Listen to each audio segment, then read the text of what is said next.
সূরা আন-নূর। বিসমিল্লাহির রহমানির রহিম। রহমান রহিম আল্লাহ তাআলার নামে। এটি একটি সূরা, আমি নাযিল করেছি এবং আমি এতে বর্ণিত বিধানসমূহ ফরজ করেছি।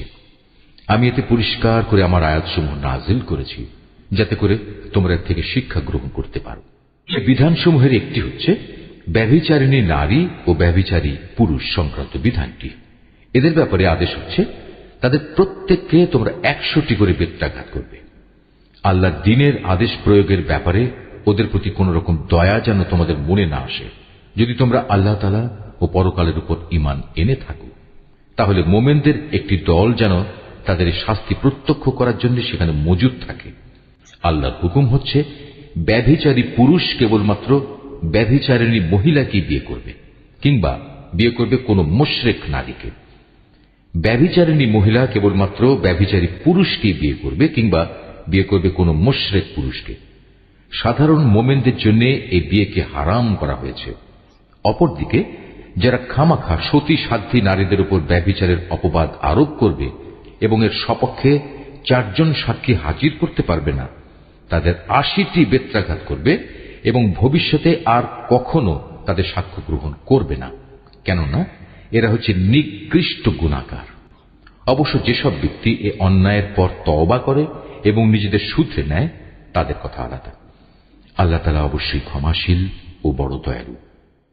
যারা নিজেদের স্ত্রীদের উপর ব্যভিচারের অপবাদ আরোপ করে অথচ নিজেরা ছাড়া তাদের কাছে অপবাদের পক্ষে অন্য কোনো সাক্ষ্য মজুদ থাকে না, তবে এটাই তাদের সাক্ষ্য যে তারা আল্লাহর নামে 4 বার শপথ করে বলবে অবশ্যই এ অভিযোগের ব্যাপারে সে সত্যবাদী। এরপর 5ম বার শপথ করার সময় বলবে মিথ্যাবাদীর উপর যেন আল্লাহ তাআলার গজব নাজিল হয়। কোন স্ত্রীর ওপর থেকেও এভাবে আনিত অভিযোগের শাস্তি রহিত করা হবে যদি সেও 4 বার আল্লাহর নামে কসম করে বলে এ পুরুষ ব্যক্তিটি হচ্ছে আসলেই মিথ্যাবাদী। অতঃপর সেও 5ম বার শপথ করার সময় বলবে সে অভিযোগকারী ব্যক্তিটি সত্যবাদী হলে তার অভিযুক্তের ওপরও আল্লাহর অভিশাপ নেমে আসুক। মোমেনরা, যদি তোমাদের উপর আল্লাহ তাআলার অনুগ্রহ ও তাঁর দয়া না থাকত, তাহলে তোমরা এসব নীতিমালা থেকে মাহরুম থেকে যেতে। অবশ্যই আল্লাহ তাআলা হচ্ছেন মহান তওবা গ্রহণকারী এবং প্রবল প্রজ্ঞাময়। যারা এই নবী পরিবার সম্পর্কে মিথ্যা অপবাদ নিয়ে এসেছে তারা তো ছিল তোমাদের একটি ক্ষুদ্র দল।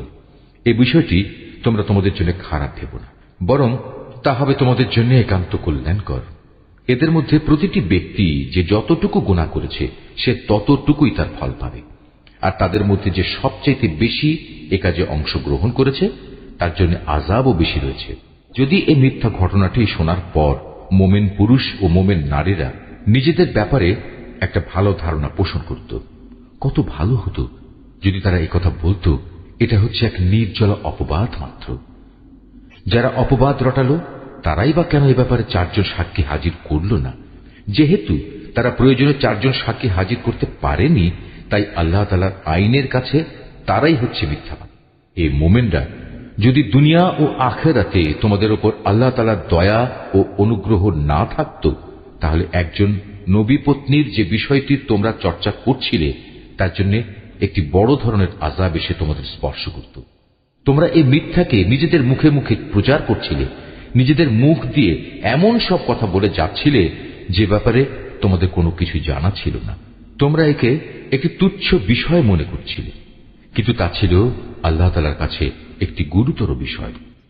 তোমরা যখন ব্যাপারটা শুনলে তখন সাথে সাথে কেন বললে না আমাদের এটা মোটেই সাজে না যে আমরা এই ব্যাপারে কোনো কথা বলবো? আল্লাহ তাআলা অনেক পবিত্র, অনেক মহান। সত্যি এ ছিল এক গুরুতর অপবাদ। আল্লাহ তাআলা তোমাদের উপদেশ দিচ্ছেন, তোমরা যদি সত্যি মোমেন হও তাহলে কখনো এরূপ আচরণের পুনরাবৃত্তি করো না। আল্লাহ তাআলা তাঁর আয়াতসমূহ স্পষ্ট করে তোমাদের সামনে বিবৃত করেন এবং আল্লাহ তাআলা সব কিছু জানেন, তিনি বিজ্ঞ কুশলী। যারা মোমেনদের মাঝে নিচে অপবাদ রটনা করে, অশ্লীলতার প্রসার কামনা করে, তাদের জন্য রয়েছে দুনিয়া ও আখিরাতে মর্মন্তুদ শাস্তি। আল্লাহ তাআলা সব কিছু জানেন, তোমরা কিছুই জানো না। হে মোমেনরা, যদি তোমাদের উপর আল্লাহ তাআলার দয়া ও অনুগ্রহ না থাকত, তাহলে একটা বড় ধরনের বিপর্যয় ঘটে যেত। অবশ্যই আল্লাহ তাআলা বড়ই দয়ালু ও স্নেহপ্রবণ। হে মানুষ, তোমরা যারা ঈমান এনেছো তারা কখনো শয়তানের পদাঙ্ক অনুসরণ করো না। তোমাদের মধ্যে যে কেউই শয়তানের পদাঙ্ক অনুসরণ করে সে যেন জেনে রাখে সে অভিশপ্ত শয়তান তো তাকে অশ্লীলতা ও মন্দ কাজেরই আদেশ দেবে। যদি তোমাদের উপর আল্লাহ তাআলার দয়া ও অনুগ্রহ না থাকত তাহলে তোমাদের মধ্যে কেউই কখনো পাক পবিত্র হতে পারত না। কিন্তু আল্লাহ তাআলা যাকে চান তাকে পবিত্র করেন এবং আল্লাহ তাআলা সব কিছু শোনেন, তিনি সব কিছু জানেন। তোমাদের মধ্যে যারা দ্বীনি মর্যাদা ও পার্থিব ঐশ্বর্যের অধিকারী তারা যেন কখনো এ মর্মে শপথ না করে যে তারা তাদের গরীব আত্মীয় স্বজন, অভাবগ্রস্ত এবং যারা আল্লাহ তাআলার রাস্তায় হিজরত করেছে তাদের কোন রকম সাহায্য করবে না, বরং তাদের উচিত তারা যেন তাদের ক্ষমা করে দেয় এবং তাদের দোষ ত্রুটি উপেক্ষা করে। তোমরা কি এটা চাও না আল্লাহ তাআলা তোমাদের গুনাহ মাফ করে দিন? আল্লাহ তাআলা ক্ষমাশীল ও পরম দয়ালু। যারা সতী সাধ্বী নারীদের প্রতি ব্যভিচারের অপবাদ আরোপ করে, যারা এই অপবাদের ব্যাপারে কোনো খবরই রাখে না, সর্বোপরি যারা ঈমানদার তাদের প্রতি অপবাদ আরোপকারী এসব মানুষদের জন্য দুনিয়া ও আখিরাতের উভয় স্থানেই অভিশাপ দেয়া হয়েছে। উপরন্তু তাদের জন্য রয়েছে কঠোর আযাব। সেদিন তাদের কৃতকর্ম সম্বন্ধে স্বয়ং তাদের জিহ্বাসমূহ, তাদের হাতগুলো ও তাদের পাগুলো তাদের বিরুদ্ধে সাক্ষ্য দেবে। সেদিন আল্লাহ তাআলা তাদের যথার্থ প্রাপ্য পুরোপুরি আদায় করে দেবেন এবং তারা জেনে নেবে আল্লাহ তাআলাই হচ্ছেন সুস্পষ্ট সত্য। জেনে রেখো, নষ্ট নারীরা হচ্ছে নষ্ট পুরুষদের জন্য, নষ্ট পুরুষরা হচ্ছে নষ্ট নারীদের জন্য, আবার ভালো নারীরা হচ্ছে ভালো পুরুষদের জন্য, ভালো পুরুষরা হচ্ছে ভালো নারীদের জন্য। মুনাফিক লোকেরা এ ভালো মানুষগুলো সম্পর্কে যা কিছু বলে তারা তা থেকে পাক পবিত্র। আখিরাতে এদের জন্য রয়েছে ক্ষমা ও সম্মানজনক রিজিক। হে ঈমানদার ব্যক্তিরা, তোমরা নিজেদের ঘর ছাড়া অন্য কারো ঘরে সে ঘরের লোকদের অনুমতি না নিয়ে ও তাদের প্রতি সালাম না করে কখনো প্রবেশ করো না। নৈতিকতা ও শালীনতার দিক থেকে এটা তোমাদের জন্য উত্তম পন্থা। আল্লাহ তাআলা তোমাদের এসব বলে দিচ্ছেন যাতে করে তোমরা কথাগুলো মনে রাখতে পারো। দরজায় গিয়ে যদি তোমরা কাউকে সেখানে না পাও তাহলে সেখানে প্রবেশ করো না যতক্ষণ না তোমাদের ঘরে ঢোকার অনুমতি দেয়া হবে। যদি কোনো অসুবিধার কথা জানিয়ে তোমাদের বলা হয় তোমরা ফিরে যাও, তাহলে এমতাবস্থায় তোমরা অবশ্যই বিনা দ্বিধায় ফিরে যাবে। এটা তোমাদের জন্য সব দিক থেকে উত্তম। তোমরা যখন যা কিছু করো আল্লাহ তাআলা সে সম্পর্কে সবিশেষ অবহিত থাকেন। তবে যেসব ঘরে কেউ বসবাস করে না, যেখানে তোমাদের কোনো মাল সামানা রয়েছে, তেমন কোন ঘরে প্রবেশে তোমাদের কোনো পাপ নেই। কেননা আল্লাহ তাআলা জানেন যা কিছু তোমরা প্রকাশ করো, আবার যা কিছু তোমরা গোপন করো। হে নবী, তুমি মোমেন পুরুষদের বলো তারা যেন তাদের দৃষ্টি নিম্নগামী ও সংযত করে রাখে এবং তাদের লজ্জাস্থানসমূহকে হেফাজত করে। এটাই হচ্ছে তাদের জন্য উত্তম পন্থা। কেননা তারা নিজেদের চোখ ও লজ্জাস্থান দিয়ে যা করে আল্লাহ তাআলা সে সম্পর্কে পূর্ণাঙ্গভাবে অবহিত রয়েছেন। নবী, একইভাবে তুমি মোমেন নারীদেরও বলো তারা যেন তাদের দৃষ্টি নিম্নগামী করে রাখে এবং নিজেদের লজ্জাস্থানসমূহের হেফাজত করে। তারা যেন তাদের সৌন্দর্য প্রদর্শন করে না বেড়ায়, তবে তার শরীরের যে অংশ এমনিই খোলা থাকে সেসব অংশের কথা আলাদা। তারা যেন তাদের বক্ষদেশ মাথার কাপড় দ্বারা আবৃত করে রাখে। তারা যেন তাদের স্বামী, তাদের পিতা, তাদের শ্বশুর, তাদের ছেলে, তাদের স্বামীর আগের ঘরের ছেলে, তাদের ভাই, তাদের ভাইয়ের ছেলে, তাদের বোনের ছেলে, তাদের সচরাচর মেলামেশার মহিলা, নিজেদের অধিকারভুক্ত সেবিকা দাসী, নিজেদের অধীনস্থ এমন পুরুষ যাদের মহিলাদের কাছ থেকে কোনো কিছুই কামনা করার নেই, কিংবা এমন শিশু যারা এখনো মহিলাদের গোপন অঙ্গ সম্পর্কে কিছুই জানে না, এসব মানুষ ছাড়া তারা যেন অন্য কারো সামনে নিজেদের সৌন্দর্য প্রকাশ না করে। চলার সময় জমিনের উপর তারা যেন এমন ভাবে নিজেদের পা না রাখে যে সৌন্দর্য তারা গোপন করে রেখেছিল তা পায়ের আওয়াজে লোকদের কাছে জানাজানি হয়ে যায়। হে ঈমানদার ব্যক্তিরা, ত্রুটি বিচ্যুতির জন্য তোমরা সবাই আল্লাহর দরবারে তওবা করো। আশা করা যায় তোমরা নাজাত পেয়ে যাবে। তোমাদের মধ্যে যাদের স্ত্রী নেই তোমরা তাদের বিয়ের ব্যবস্থা করো। একইভাবে তোমাদের দাস দাসীদের মধ্যে যারা ভালো মানুষ তাদেরও বিয়ে শাদীর ব্যবস্থা করো। যদি তারা অভাবী ও দুশ্চিন্তাগ্রস্ত হয় তাহলে আল্লাহ তাআলা অচিরেই তাঁর অনুগ্রহ দিয়ে তাদের অভাব মুক্ত করে দেবেন। আল্লাহ তাআলা প্রাচুর্যময় ও সর্বজ্ঞ। যাদের বিয়ে করে ব্যয়ভার বহন করার সামর্থ্য নেই, আল্লাহ তাআলা তাদের নিজ অনুগ্রহে অভাব মুক্ত না করা পর্যন্ত তারা যেন সংযম অবলম্বন করে। তোমাদের অধিকারভুক্ত দাস দাসীদের ভেতর যারা মুক্তির কোনো অগ্রিম লিখিত চুক্তি লিখিয়ে নিতে চায়, তোমরা তাদের তা লিখে দাও।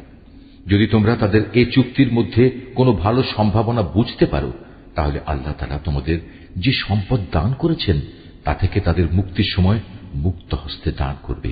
তোমাদের অধীনস্থ দাসীদের যারা সতীসাধ্যী থাকতে চায়, নিছক পার্থিব ধন সম্পদের আশায় কখনো তাদের ব্যভিচারের জন্য বাধ্য করো না।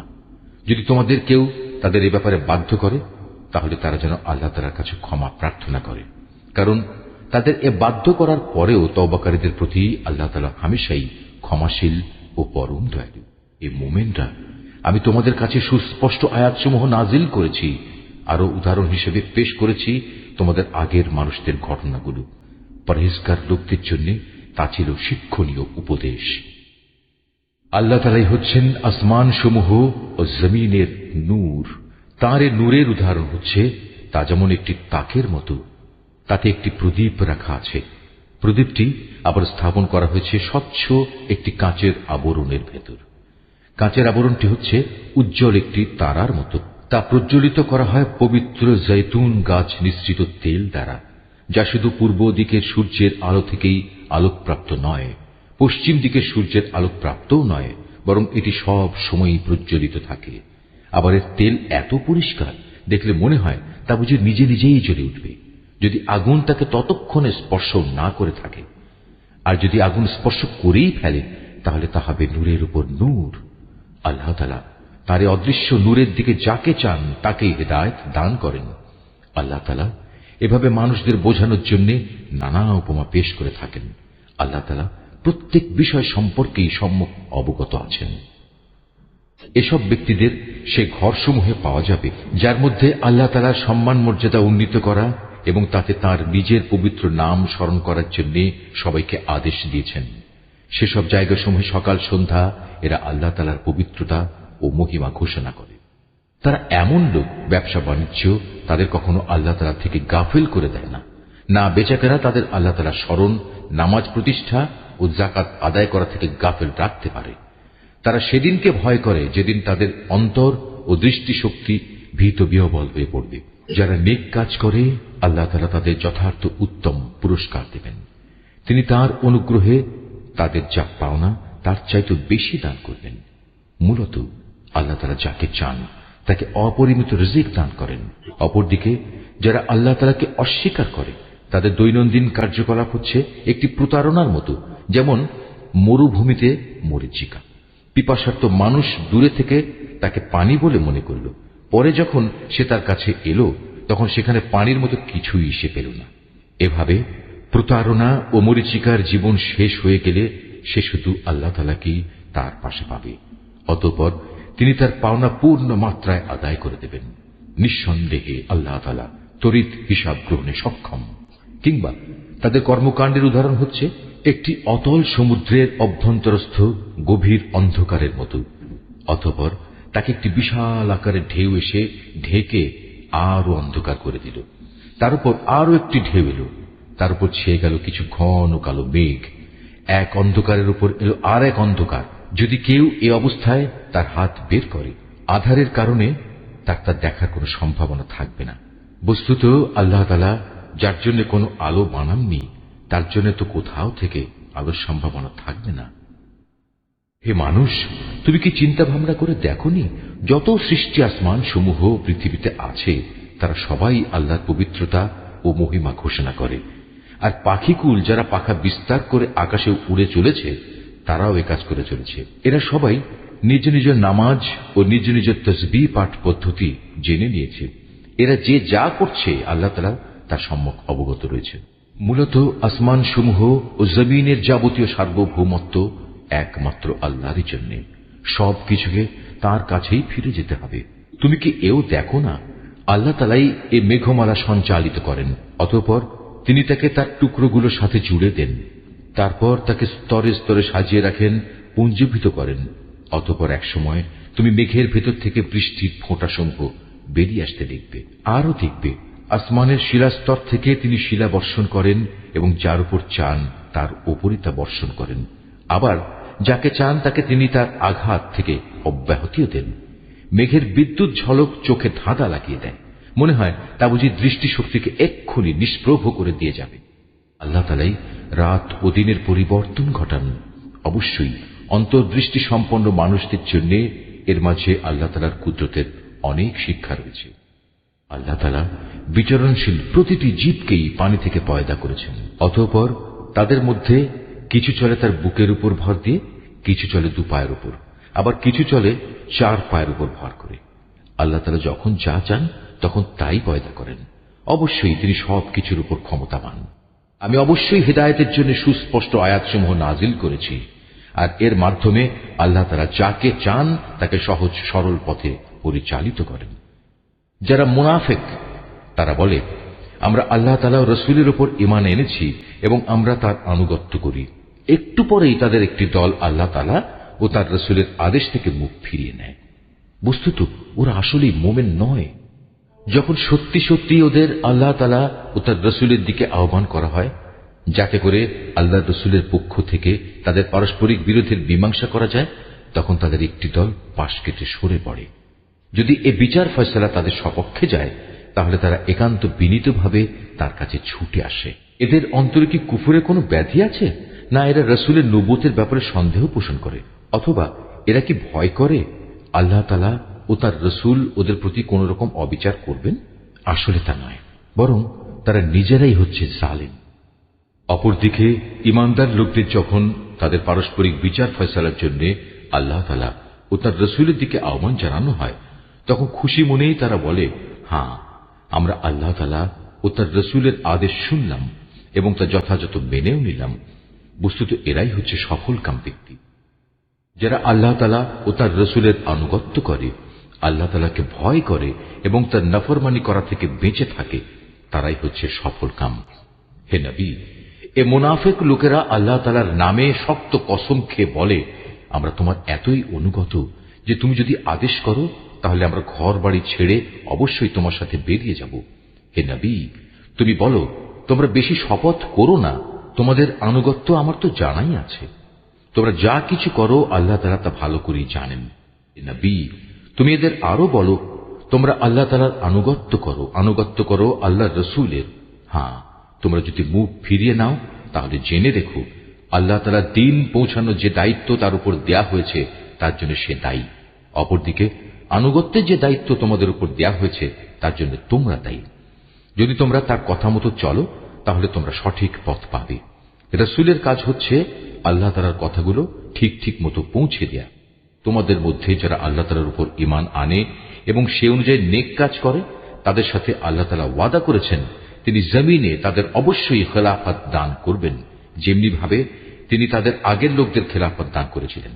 সর্বোপরি যে জীবন বিধান তিনি তাদের জন্য পছন্দ করেছেন তাও তাদের জন্য সমাজে ও রাষ্ট্রে সুদৃঢ় করে দেবেন।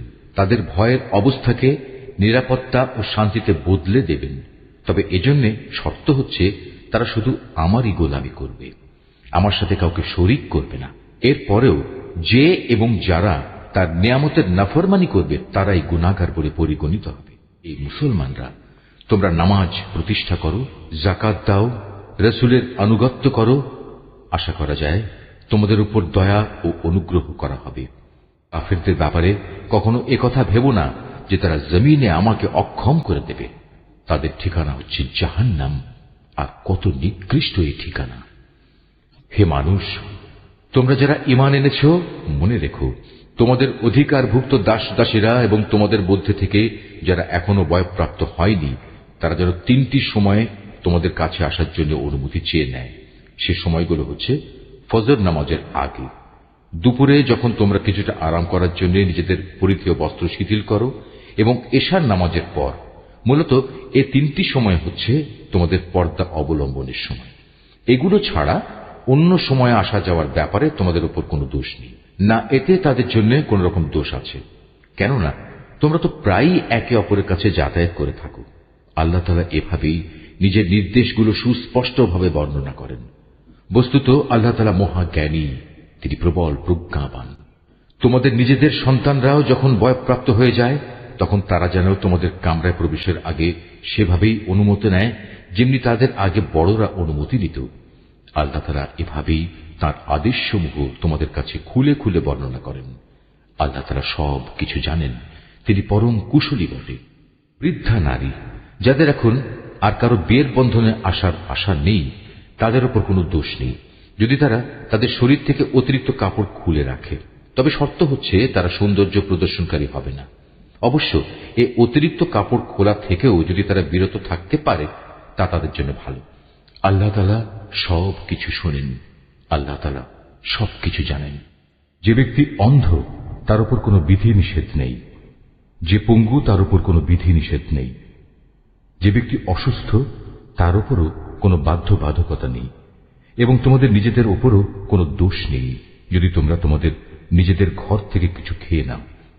একইভাবে এটাও তোমাদের জন্য দূষণীয় হবে না যদি তোমরা তোমাদের পিতা পিতামহের ঘরে, মায়েদের ঘরে, ভাইদের ঘরে, বোনদের ঘরে, চাচাদের ঘরে, ফুপুদের ঘরে, মামাদের ঘরে, খালাদের ঘরে, এমন সব ঘরে যার চাবি তোমাদের অধিকারে রয়েছে, কিংবা তোমাদের বন্ধুদের ঘরে কিছু খাও, অতঃপর এতেও কোনো দোষ নেই।